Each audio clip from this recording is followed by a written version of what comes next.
पति देव एक बार बड़े दुखी हुए। उन्होंने सोचा कि बरसात नहीं हुई है, 12 वर्ष हो गई, बरसात न होने के कारण सब जीव जंतु दुखी हैं, तो वर्षा हो जाए इसलिए तपस्या करते हैं।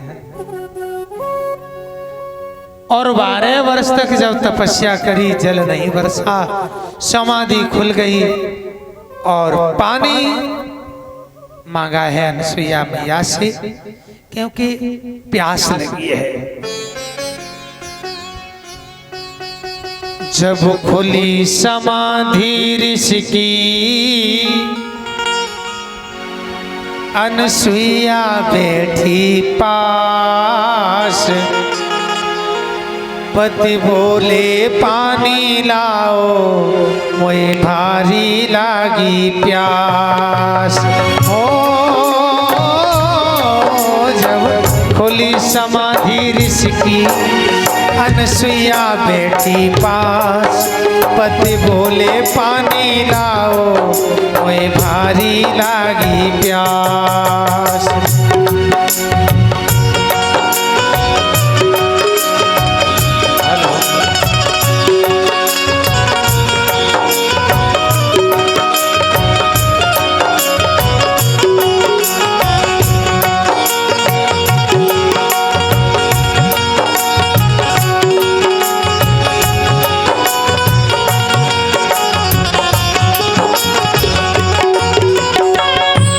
नीरले नयन सुइया धाई, मिलोन नीर बहुत दुखियाई। नीरले नयन सुइया धाई, मिलोन नीर बहुत दुखियाई। माने पति को ध्यान लगाई, प्रगति गंगसा कर भर लाई। माने को ध्यान लगाई, प्रगति गंगसा कर भर लाई। निर्मल जल लेके मैया,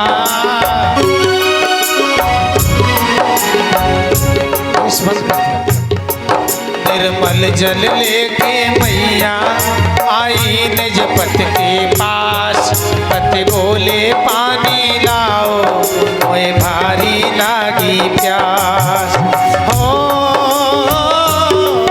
पूरी समाधि ऋषि की, अनसुईया बैठी पास। पति बोले पानी लाओ, मोए भारी लागी प्यास।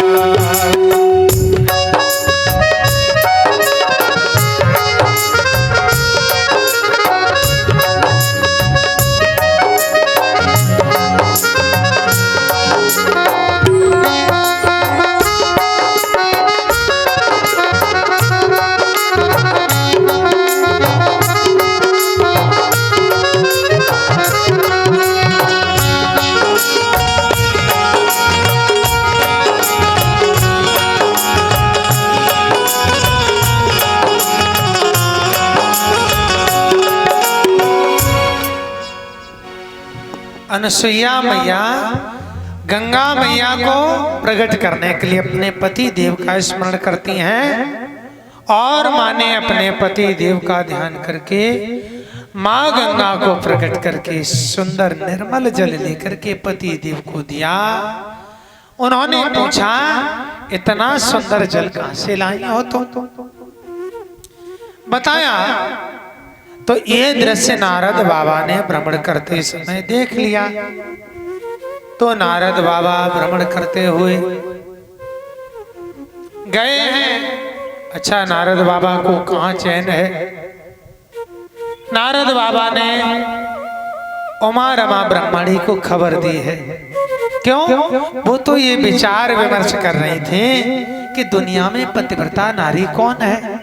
और इतना ही नहीं, ये गिलानी क्यों हुई? भाई ये कथा श्रीमद् भागवत में आती है और व्यास लोग यहीं से उठा लेते हैं कि उन्हें गिलानी हुई। क्यों हुई? गिलानी इसलिए हुई, लिखा है कि एक बार गंगा मैया को 6 रोग हो गया और उस रोग को दूर करने के लिए सबसे जल छिड़कवाया। विद्वानों ने कहा कि ऐसा करो, कोई पतिव्रता नारी जल छिड़क दे गंगा मैया के जल में तो 6 रोग दूर हो जाएगा। तो सोचा कि उमा रमा ब्रह्माणी से बढ़कर के कौन पतिव्रता नारी होगी दुनिया में, इन्हीं से जल छिड़क पाया जाए। तो इनके जल छिड़कने से जब गंगा मैया का 6 रोग दूर नहीं हुआ और जब अनुसुईया ने जल छिड़का तो 6 रोग दूर हो गया। बस यहीं पर गिलानी हो गई। आखिर दुनिया में ऐसी नारी कौन है जिसने 6 रोग दूर कर दिया? नारद बाबा पहुंच गए। नारद बाबा तो अनुसुईया का नाम गा रहे थे। प्रश्न कर दिया कि क्या हुआ, इस गंगा मैया का रोग दूर किसने किया? सबसे बड़ी पतिव्रता नारी इस दुनिया में कौन है? तो यहाँ पर नारद बाबा ने कह दिया कि अनुसुईया जैसी पतिव्रता नारी दुनिया में नहीं है। अब ये कथा श्रीमद् भागवत में सुनते ही हैं। गिलानी इतनी हुई, द्वेष इतना हुआ, ईर्षा इतनी बढ़ी कि अपने पतियों को भेज दिया अनुसुईया मैया की परीक्षा के लिए। और ध्यान रखना, जिससे ईर्षा हो जाए उसका जीवन दुख से भर जाता है, क्योंकि ईर्षालु व्यक्ति ना तो खुद चैन से रह सकता है और ना ही दूसरे को चैन से रहने देगा।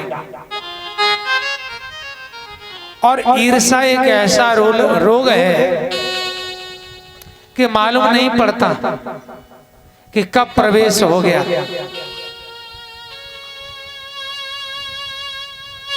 और ईर्षा कहां से कहां तक पहुंचा देती है भक्त, तो ध्यान रखना। एक बार एक भगत जी ने तपस्या करी, भगवान प्रसन्न हुए और आए, कहने लगे तुमने हमारी तपस्या की है। देवता आए, कहने लगे तपस्या करी है तो तुम वरदान मांगो।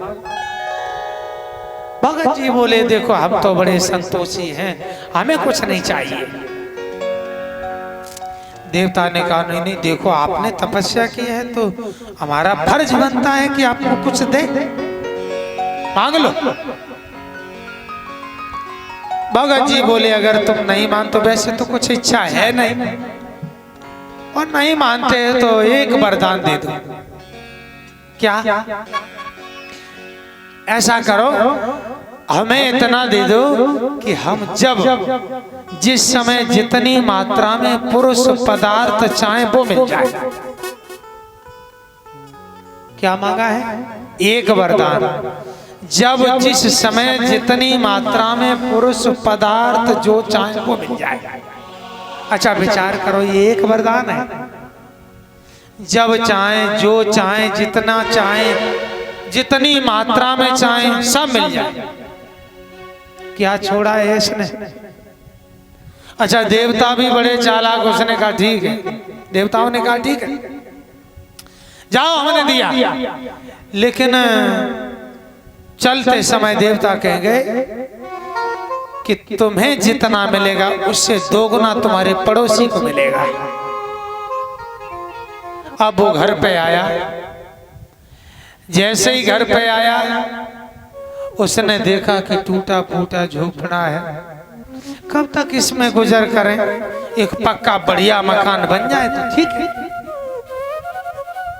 अच्छा देवता का वरदान, जैसे इच्छा करी एक बढ़िया आलीशान मकान बन के तैयार हो गया। वो सामने देखा तो पड़ोसी के तो ठाठे ही बदल गए। पड़ोसी के 2 मकान और इसका 1। अब इसके अंदर ईर्ष्या जागी कि बताओ तपस्या करी हमने, भूखों मरे हम, दुख झेला हमने और मेरा 1 मकान, पड़ोसी के 2। अब इसका न तो भजन में मन लगे, न तो खाने में, न रहने में। साहब एक दिन इसने सोचा, हे भगवान हमारे पास 1 लाख रुपया हो जाए। 1 लाख तुरंत हो गया। अच्छा पड़ोसी का देखा तो अलग ही कहा, तुरंत नई मोटरसाइकिल, नए नए कहा भाई उसके पास 2 लाख। अब तो इसे चैन ना पड़े, ईर्ष्या इतनी बढ़ी, एक दिन तो कहने लगा, हे भगवान मेरे मकान के दरवाजे पे एक कुआं बन जाए। अच्छा बताओ कुआं किस काम का? किसी ने कहा भैया अपने मकान के दरवाजे पे कुआं क्यों बना रहे? बोले हमारे दरवाजे पे तो एक ही बनेगा, पड़ोसी के दरवाजे 2 कुआं बनेंगे। अब इच्छा करी तो 2 कुआं उसके दरवाजे और एक इसके द्वार। अब ये तो बच के निकल जाए, पड़ोसी को बड़ी समस्या हो। और एक दिन इतनी ईर्ष्या बढ़ी, कहने लगा, हे भगवान ऐसी कृपा करो मेरी एक आंख फूट जाए। बोले अब भैया एक आंख अपनी क्यों फोड़ रहे? बोले हमारी तो एक ही फूटेगी, पड़ोसी की दोनों फूटेगी। और दरवाजे पे 2 कुआं है, किसी न किसी में तो गिरेगा। इसे कहते ईर्ष्या। देवियों को ईर्ष्या हुई, तीनों देवता आए, लेकिन मैया अनसुईया ने समझ लिया और अपने पतिव्रत धर्म की शक्ति से तीनों देवताओं को 6-6 महीने के बालक बना लिया। पालने में झूल रहे हैं और नारद बाबा को कहाँ चैन है। नारद बाबा पहुंच गए अनसुईया मैया की यहाँ की खबर देने के लिए। वो देवियां बड़ी उदास बैठी थी, 4 दिन हो गए पतिदेव नहीं आए।